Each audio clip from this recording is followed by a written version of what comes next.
What is going on, Tricology family, and welcome back to another episode of the Tricology News Talk. As today is going to be a very short-sighted episode because I'm still waiting on all the news coming out of the Disney's D23 Expos 2022 convention. So we got a lot of news from coming out of Friday and Saturday, and now I'm just waiting for something to come out for today. I will be doing a separate episode discussing everything that came out of the D23 Expo in another episode that will be coming out this week.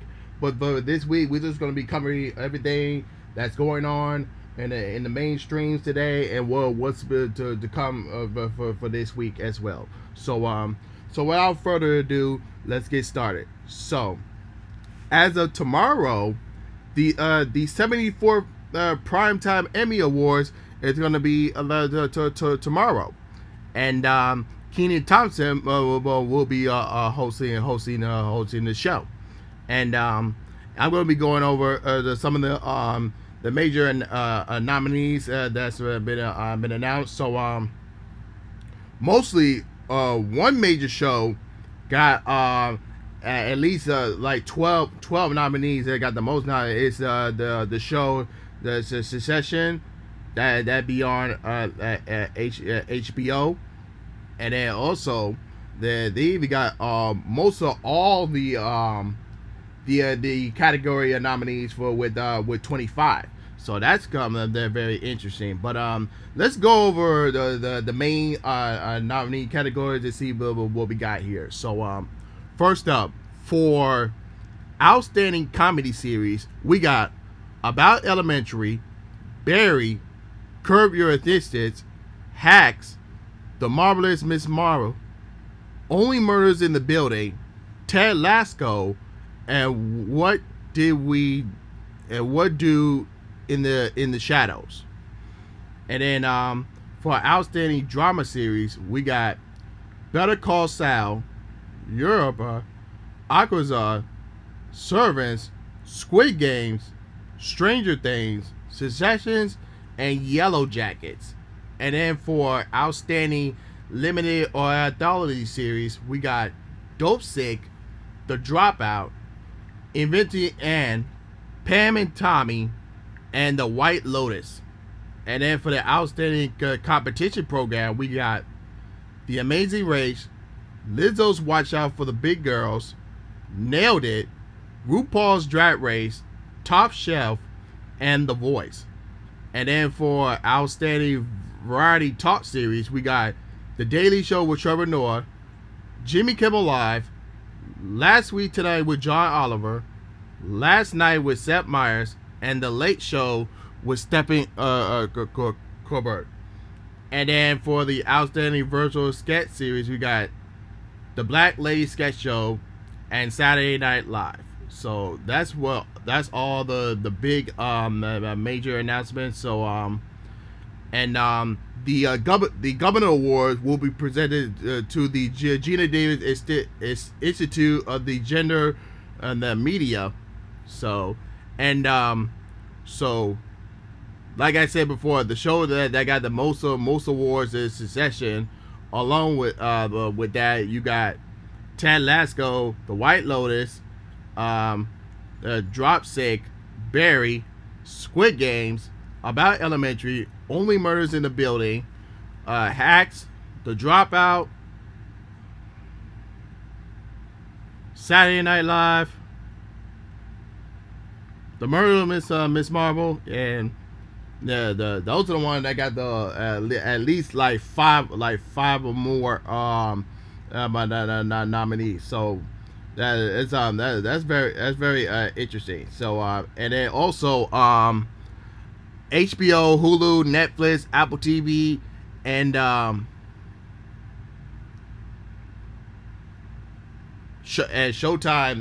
Those are the networks that got the most nominees as well. So this is going to be a very interesting Emmy Awards tomorrow, and let's see who wins tomorrow night, and then next week's episode we'll go over the who won who won tomorrow night. So that's the big main thing that's happening this week. So and with that out of the way, let's get into the mainstreams of for today.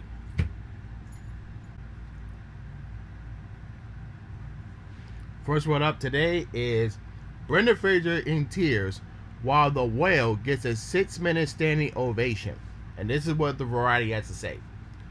Its Sunday night world premiere of The Whale at Venice Film Festival is an indication Brenda Fraser's return to Hollywood will be met with plenty of cheers and even more tears.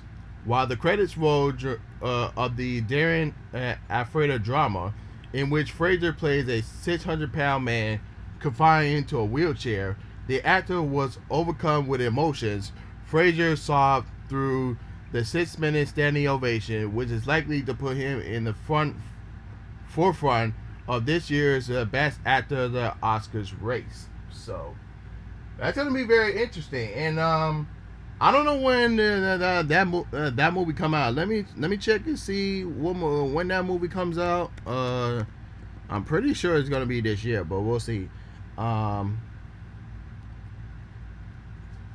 Yeah, it come out December 9th this year. So yeah, but very forward to looking forward to that movie, and let's see how that movie goes. But it's great to see Brendan Fraser back in the movies. But hopefully he can return into the Mummy series, and hopefully he can get in shape as he was before. And the time is endless, so we'll see how that goes.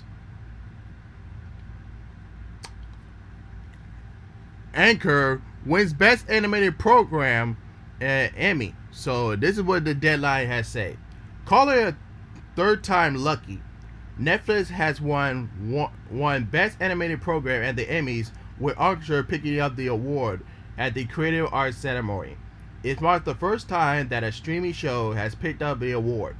It beats Best Bob's Burgers, Rick and Morty, The Simpsons, and Chadwick Boseman's voice What If. In the highly contested category, other streaming contenders in the past have indicated that Netflix Big Mouth and BoJack Horseman. Anchor creator Christian Linky picked up the award and said, "Thank you for this. It was a big deal for us as we come from video games. It's also been amazing to see the world embrace our characters and our stories. So thanks to Netflix, who believe in us from the beginning." So that is awesome that Netflix had got the Best Animated Program Award. So hopefully we'll get more animated series from not only from Anchor but other more projects that Netflix could come up with. So, and now moving on. Shazam director dismissed reshoots rumors after the date was changed. So this is what Sandberg had to say following a fan's question. So the fan had asked, "Are you guys really doing reshoots for Shazam, or is it a fake news?" And Sandberg has said, "No. I have seen the reports that Shazam is being retold, but not true. The cut has been locked for quite some time, and we are doing the final mix, color, and after visual effects right now. Everyone is happy with the film, and we are not going to work no longer on it just because the release date has shifted. The figure Aquaman's previous date was better for us.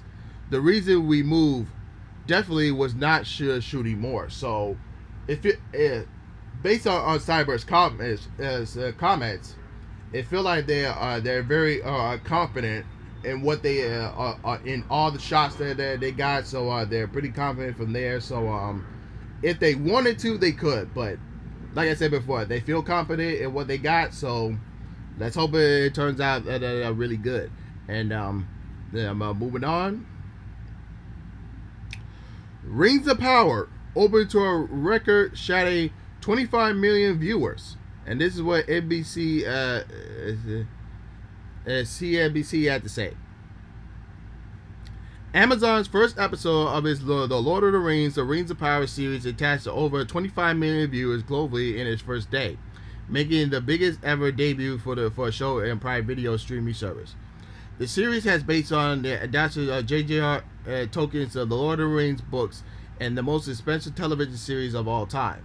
It is somewhat fitting that the Tolkien stories are among the most popular of all time, which is many considered to be the true origin of the fantasy genre, what led us to this proud moment, Amazon Studios head Jennifer said in a statement. So that sounds like a pretty good numbers as far as for the Rings of Power. Although some critics say they critics about all the male characters in the series. So it is what it is. So let's see if Rings of Power can continue to have that those viewers as far as like future episodes go on. But moving on. Star Wars: The Acolyte adds Jodie Turner-Smith, and this is what the Deadline had to say. Jodie Turner-Smith from Queen of Slim and Acolyte is finalizing a deal to join Anna Steinberg in the upcoming Disney Plus series Star Wars: The Acolyte. Sources tell Deadline so far Steinberg, who is playing the lead, is also a confirmed cast member from the Star Wars Universe project from Leslie Headland. Details about the characters, including one played by Turner-Smith, is being kept under the wraps. The Acclaim is also a mystery thriller that will take the viewers into the galaxy, showing secrets and merging dark-side powers in the final days of the High Republic era. In the Star Wars universe, the Acolyte can refer into individuals' force abilities who can learn from a more experienced Sith Lord. The series is expected to begin production in London in late this fall. So, but as far as if you're wondering if they announced any details from the D23 Expo, no. So we'll probably get more information on that next year when they do the Star Wars celebration or that Comic-Con next year. So they already started doing filming, so hopefully we get more details about this soon. And now moving on. Rosario Dawson talks Daredevil MCU return. And this is what the Hollywood Reporter had to say. On the subject of Marvel's Claire Temple, do you feel like you have some unfinished business now with her? And this is what Dawson has to say. Oh yeah, for sure. You don't even see her in the last tail cleanses to go home moment on Luke Cage. So what is that? You know it's terrible. So yeah, I will be super curious, but not just so stoked by everyone though. It's been a long time coming. I was really excited to know that all of our shows are actually part of the MCU now, with Charlie Cox and Vincent D'Onofrio coming over from these different projects now. So yeah, 18th episode of Daredevil Born Again, I'm there. Disney, Marvel, Star Wars, they know where I am. So hopefully they get Claire Thompson back for the Daredevil Born Again series, because you already know she's in the Aqua series for Star Wars. So yeah, we'll see how that goes. Hopefully we get some more news on that. But moving on. Star Trek Pictures Season 3 trailer hits all the nostalgia. And this is what IndieWire had to say. Patrick Stewart brings Picture to screens for a third and final time on Paramount Plus series. Star Trek Picture premiering February 16th. Picture debut a new starship, the USS Titan, and bring the original Star Trek, the Next Generation crew from the USS Enterprise D back together to save Dr. Berlin Crusher Gates before the teaser of Season 3 launched during the Paramount Plus Star Trek Day on September 8th. The 10-episode season of the picture marks Stewart reprising his iconic role of Gene the Picture at the 7 seasons of the Next Generation, and 2 previous series Lavender Burton, Michael Dorn, Jonathan Frakes, Maria Scherzer, Brent Spine, Jen Ryan, and Michelle also stars. So, uh, I can't wait to see what season 3 has in store, and since it's gonna be the final, this possibly gonna be the final season. Hopefully, this goes out with a bang. And then lastly for today, Knives Out sequel Glass Onion dropped its first trailer, and this is what THR had to say. In the first trailer of the Glass Onion, a Knives Out mystery, deadly gains afford from the tropical paradise. After teasing the Knives Out sequel from a first look at image, Netflix dropped its first major footage on Thursday from the Angus Christie-inspired follow-up from the writer and director Ryan Johnson.